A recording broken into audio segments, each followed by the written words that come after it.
of the youth ministers here at First McKinney. Thank you so much for joining us for another morning Devo. If you've been with us before, you know that on my morning Devos, have been going through the Red Sea rules. It's a really cool little book that breaks down Exodus 14. Exodus 14 is the story of the Israelites escaping Egypt through Moses' leadership.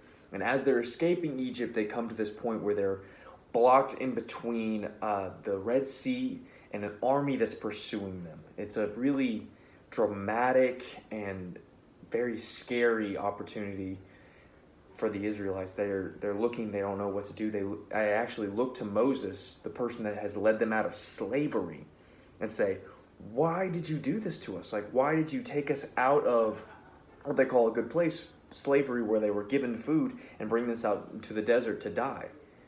Well, there's this whole story, and this book does a great job of breaking down 10, but a lot of really cool things that we get to do in the presence of pain, in the presence of a hard time, because a lot of times we look at ourselves and say, what can I do about this?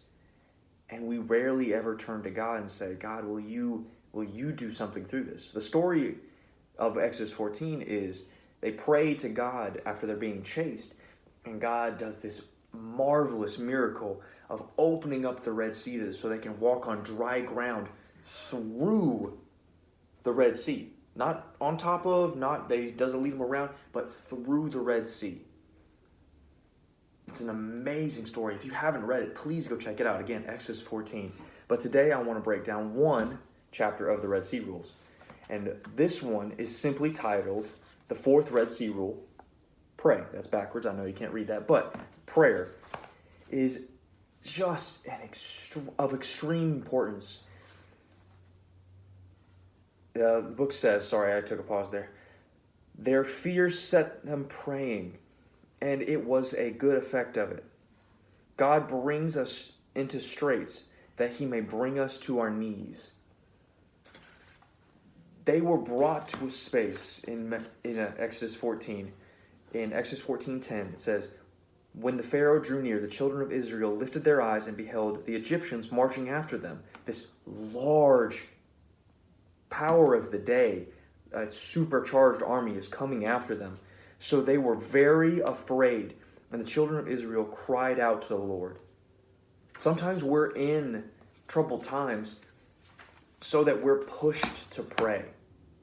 That can sometimes be the intention of why God has led you into a troubled time, so that you are forced into praying, forced into his presence.